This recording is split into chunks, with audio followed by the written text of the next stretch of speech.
We'll go ahead and dismiss the kids. We'll let the kids head on back to class for the day. As they make their way back, just something observational to share with you. Have you ever noticed when you go into a big city, you see those big, tall skyscrapers, 40, 50, 60 floors? You ever notice that they don't let people under like 5, 8 work in those buildings? You know why? They can't reach the buttons on the elevator. No short people joke today? You know, short people are the easiest people in the world to make fun of because all the jokes go over their head. You got to be careful, though. If they do get one of those jokes, they'll get angry and punch you in the knee.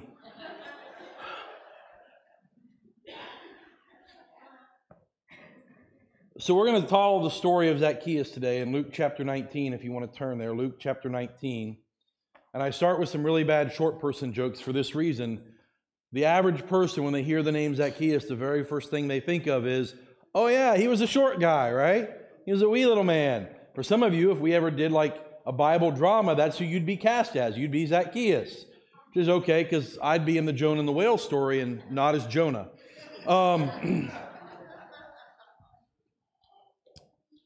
But what I'm hoping is that as we look at this text a little bit deeper today, that you leave here and you know a little bit more than Zacchaeus as the short guy, and that you understand and appreciate the significance of what Jesus does for him that day on his road to Jerusalem. So we're going to read together from Luke chapter 19, beginning in verse 1, the story of Jesus visiting with Zacchaeus. He entered Jericho and was passing through. That'd be Jesus. Entered Jericho and was passing through. There was a man named Zacchaeus who was a chief tax collector, and he was rich. He was trying to see who Jesus was, but he was not able because of the crowd, since he was a short man. So running ahead, he climbed up a sycamore tree to see Jesus, since he was about to pass that way.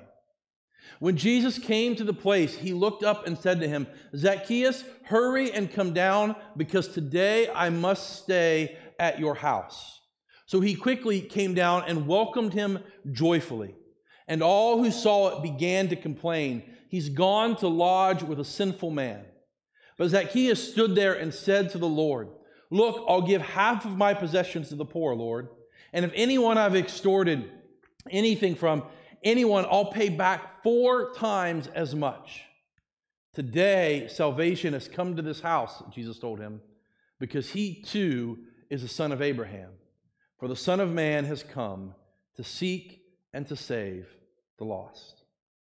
What I want to do for us this morning is attempt to kind of help us understand what's going on and place ourselves in the story a little bit. And so we begin with this man, Zacchaeus. And at some point in his life, Zacchaeus made a very important choice.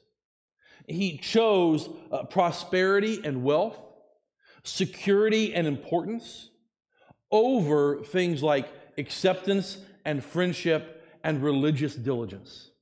Here's what I mean. The moment Zacchaeus became a tax collector, he branded himself as an outsider, that he was one who no longer belonged. There's a whole host of reasons for that. Number one, the tax collectors kind of worked on a bid system in those days. The same way a contractor might bid to replace your driveway or fix the drywall in your house, and you look at how much it's going to cost and pick the one you want to afford. So the tax collectors would come to the Roman government and they'd say, well, I can get you $100 a day if you let me sit at that bridge and collect taxes. And then little Bobby would come along and say, well, I can get you $125. And then Zacchaeus would come along and say, I can get you $200. Job's yours, Zacchaeus. Get me $200 a day. The catch in the system was anything Zacchaeus earned over $200, he got to keep as his salary. So if he collected $225, he had $25 a day to live on. But if he could collect $1,000, now he had $800 a day to live on. And so it promoted dishonesty and theft and corruption. I know the idea of government corruption is foreign to most of us, okay? But it was a real thing once upon a time where people would take advantage of the system for their own financial gain. Doesn't happen anymore, but once upon a time it was real.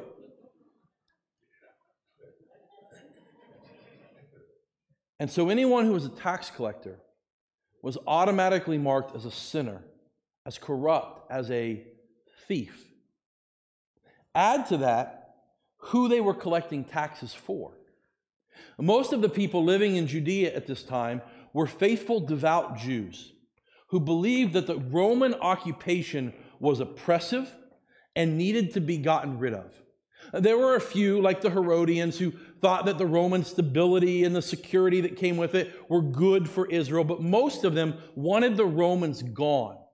So not only was Zacchaeus deemed a thief because he kind of overestimated how much tax you owed, and so tax collectors and sinners were synonymous with one another, but he also was a thief who was working for the enemy. He was taking money from his own family, from his own neighbors, from his own people, for the purpose of funding their enemy, paying for those soldiers who occupied their towns, paying for a Caesar that no one wanted to honor. So not only was he a thief, he was a traitor. He was a criminal, and Benedict Arnold rolled up into one. And then on top of all of that, the nature of his job meant that he was constantly eating with, staying with, and interacting with Gentiles. His supervisors were Roman. The people that he reported to were Roman. The people who funded him and helped secure him were Roman.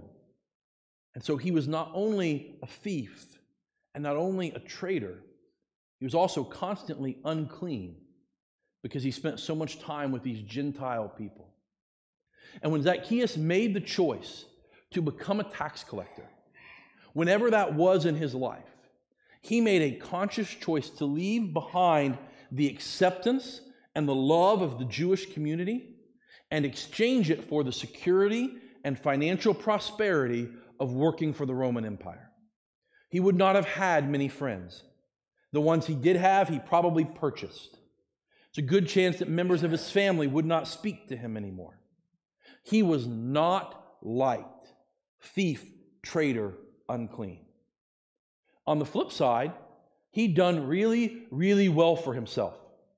Okay? He is called the chief tax collector here, meaning that he's not the guy who sits at the bridge anymore the way Matthew was when Jesus calls Matthew. He's more like the boss of the kingpin of the criminal organization.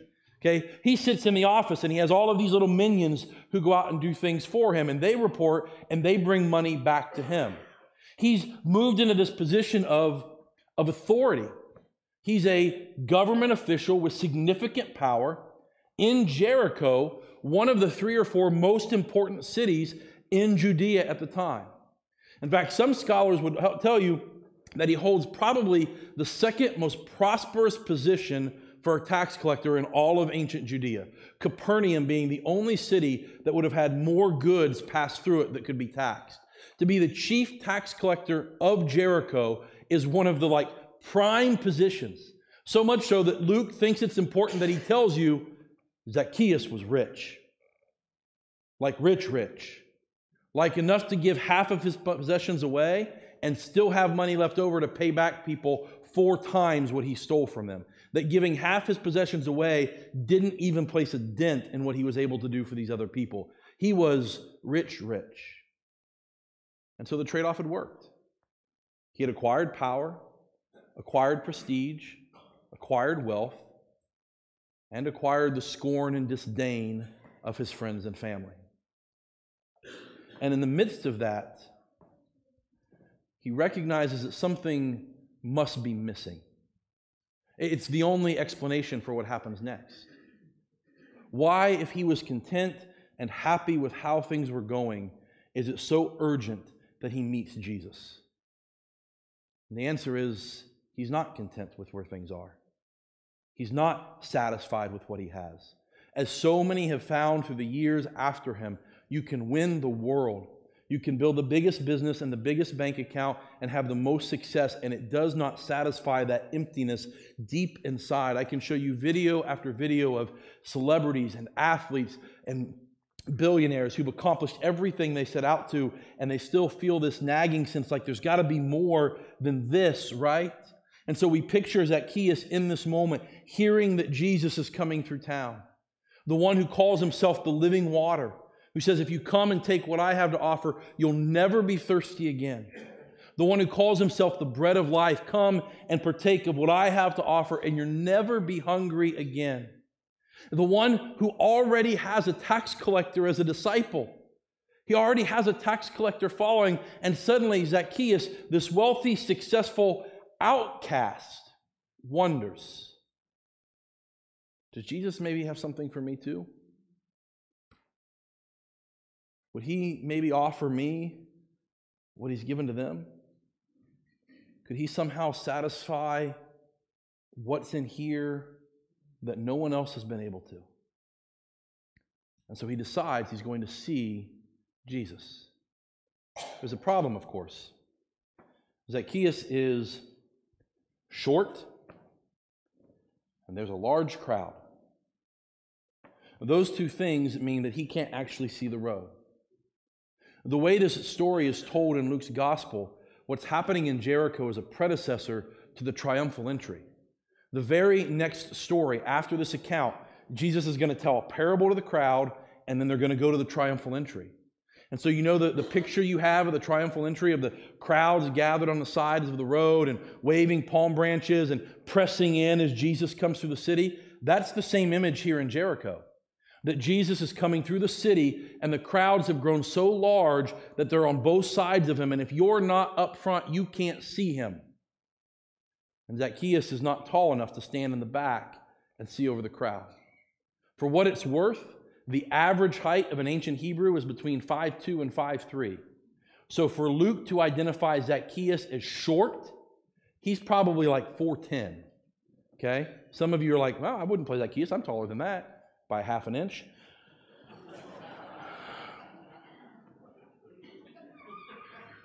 That's all right, I'll wait. We good? Okay. But it's not just his height that is the problem. And see, if Zacchaeus was a beloved elder in the city, someone who was in the synagogue all the time, who read the laws and the prophets, someone who was known for his generosity, somebody's going to let him through, right? Don't you do that? Like when you go to parades and you see the 60-year-old in the back who can't see over everybody, like, here, come up here, stand in front of me, I'll stand behind you, it'll be okay.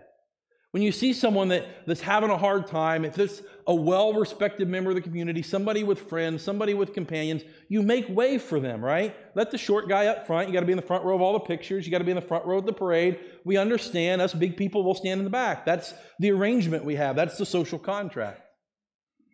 But nobody's letting Zacchaeus through. That criminal, that traitor, the unclean one who's working for the Roman Empire, I'm not making room for him. If he can't see, too bad for him. And so suddenly Zacchaeus has an idea. He spots a tree up ahead on the road. And so he runs ahead of everyone else. An incredibly shameful thing to do, by the way. For a wealthy Jewish man to run was incredibly shameful, much less to climb up a tree. But when you're already the outcast, when you're already the guy that nobody likes, when you're already the guy that people tell stories about the sinners and tax collectors because they go together, what do you have left to lose? Nobody likes you anyway. What are they going to do, make fun of you more? And so he runs ahead and climbs a tree. And as Jesus is walking through the crowd, he notices what must have been a ridiculous sight. This guy in fancy robes, too short to be a grown man, but too old in the face to be a kid. And he just looks up and he sees Zacchaeus dangling from the tree. And he looks at him and says, Zacchaeus, come down, for I must have dinner at your house tonight. And what's remarkable about that sentence is not that Jesus knows his name. I mean, it is remarkable, don't get me wrong, but repeatedly throughout the gospel stories, we see Jesus know and recognize the names and thoughts of other people. So it's remarkable, but we've seen this before. What's remarkable is not that Jesus wants to go stay at the house of a tax collector. Again, that is remarkable. Jewish rabbis did not hang out with unclean, sinful people. But Jesus is kind of different. We've seen him hang out with prostitutes and the adulterous woman and eat at the house of Simon the leper. Jesus is different. We've seen this story before. What's remarkable is not that he knows his name and not that he wants to go to his house. What's remarkable is that word must. Zacchaeus, I must stay at your house tonight. As if this is some type of divine appointment. As if Jesus eating dinner and staying with Zacchaeus is just as essential to his plan as what happens next as he marches into Jerusalem. As if he didn't stumble upon Zacchaeus by accident, but rather had a divine appointment to meet with him, as if he had come to seek and save the lost. Zacchaeus, I must stay with you tonight, for I have come to seek and save people just like you. And something remarkable happens at that dinner.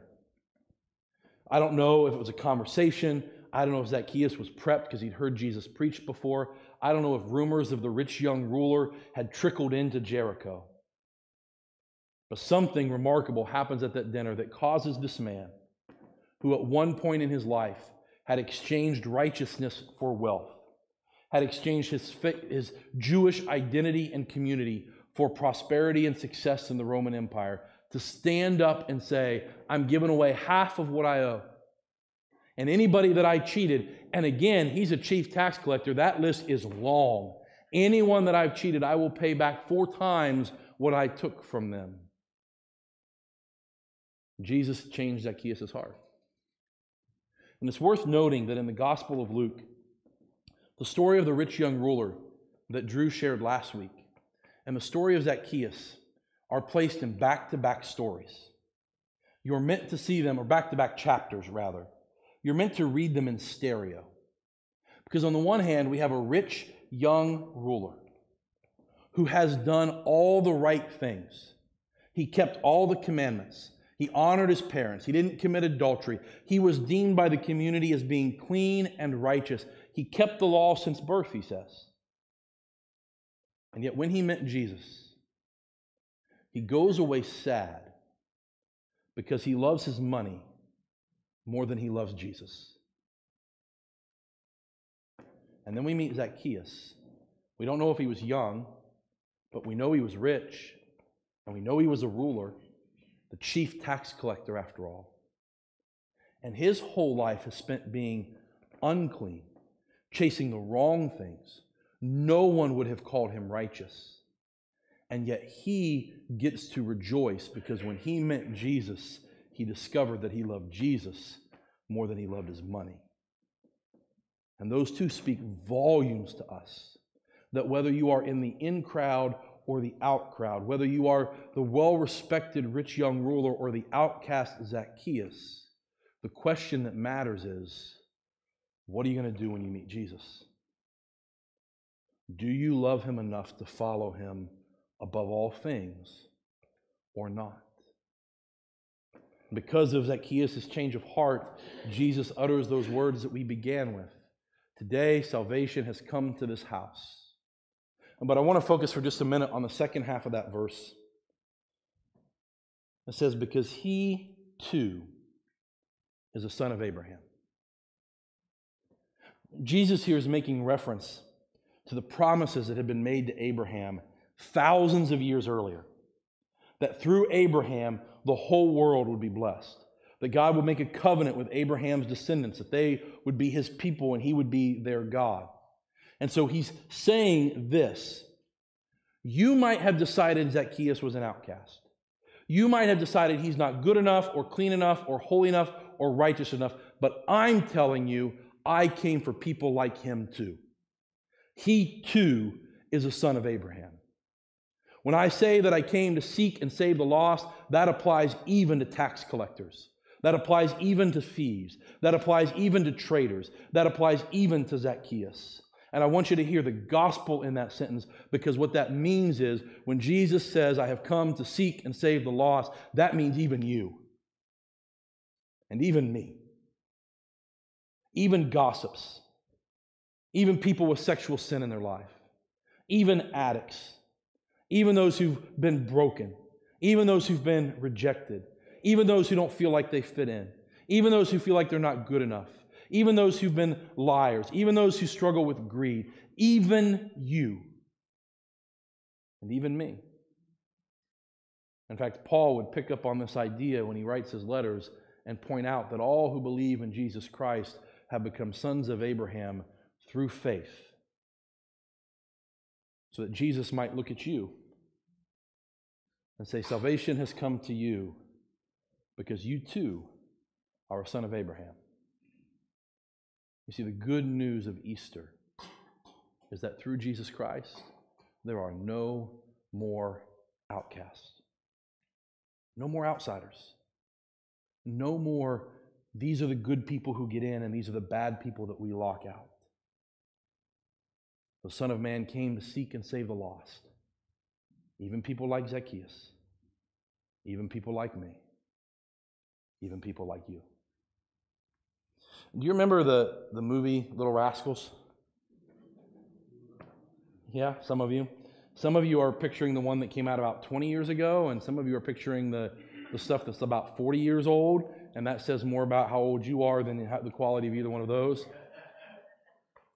But you remember their club, right? We have the He-Man Woman Haters Club, no girls allowed. And much of the plot line of the story is the girls are not allowed in the clubhouse. This is just the boys until one of the boys kind of has a crush on one of the girls, and it creates a little tension and drama, right? But the principle of the club is we are the He-Man Woman Haters Club, no girls allowed. The truth is, and Drew alluded to this a minute ago in his communion thought, our world draws lines in the sand like this all the time. Who's allowed in the club, who's not? For example, if you want to get into Mensa, you need to have an IQ that's in the top 5% of all people who are alive. If you want to live at a place like the North Star Community, you must be 55 or older. I'll let you decide which one of those you're more qualified for.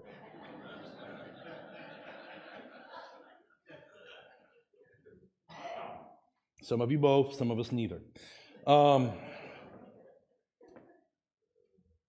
whether it is I had to graduate from a certain college, or you had to play a certain sport, or you have to have a certain test score, or you have to make a certain amount of money, or you have to have a certain dress code that you have to meet. Our world is really good at drawing lines in the sand and saying, these are the ones who get in, and these are the ones who don't. And the tragedy is, the church is really good at that too. That these are the sins you're allowed to struggle with, and we'll accept you and welcome you. But if you struggle with these sins over here, we'd really like you to clean yourself up before you come hang out at our church, please. We don't really want people like that. You might be a bad influence on our kids. You might make the place a little less desirable. Could you kind of fix some of the things you're dealing with, and then you can come? Easter means no more outcasts. We don't get to hang the sign up that says, no whatever allowed. The Son of Man came to seek and save the lost. And that doesn't mean anything other than what it says. Any who are lost, he came to rescue. Any who are drowning, he came to save. Any who need hope, he came to offer it. Regardless of your background, regardless of how clean or messy your life is, regardless of your ethnicity, your financial status, your sin, regardless of any of it, here's the question that matters. When you met Jesus, did you love him enough to let him change your life? And if you did, then nothing else matters. No more outcasts, only sinners saved by grace. We're going to sing a song as we wrap up this morning. His name is wonderful. We're going to sing that in one of two ways this morning. For those of you who don't know Christ, who maybe feel like an outcast, maybe you're watching online at home and you're not here because you don't feel like you'd fit in a church. And I got to be honest, we're not perfect. We make mistakes, but we're trying. You're welcome here. Maybe you're sitting in the room and you've heard me preach for weeks and days, and yet that relationship with Christ is not real. Maybe it's still wrestling with shame or with guilt, whatever. As we sing these words, I want you to know that in His name is salvation for all who desire. His name is wonderful because it is by His name that grace is offered to all who will accept it. I would love nothing more than to share that good news with you. So whether you leave a comment online or you come sit next to me in the front row, I want to be able to begin that conversation. And for the rest of us, we sing it as a song of triumph. His name is wonderful because it is only by His name that I have hope and righteousness and grace because of what He has done. And so I sing these words as a prayer of praise and triumph, for in His wonderful name I have found exactly what I'm looking for. Father, we thank You for the story of Zacchaeus. We thank You for what it means for us. We thank You that because of You, there are no more unsavable people. There are no more outsiders who aren't quite good enough, who don't measure up. Because of You, there are no more outcasts. God, the truth is all of us have done things in our lives that would have separated us from You. All of us have been sinners. All of us have been unrighteous. All of us have broken commands. All of us deserve to be on the outside looking in. And yet because of Jesus Christ, because of our great shepherd, because of the Rock of Ages, because of our beautiful Savior, because of Jesus, we are brought into the family. The Son of Man came to seek and save the lost, even people like us. And so we sing these words with triumph and praise. In Jesus' name, amen.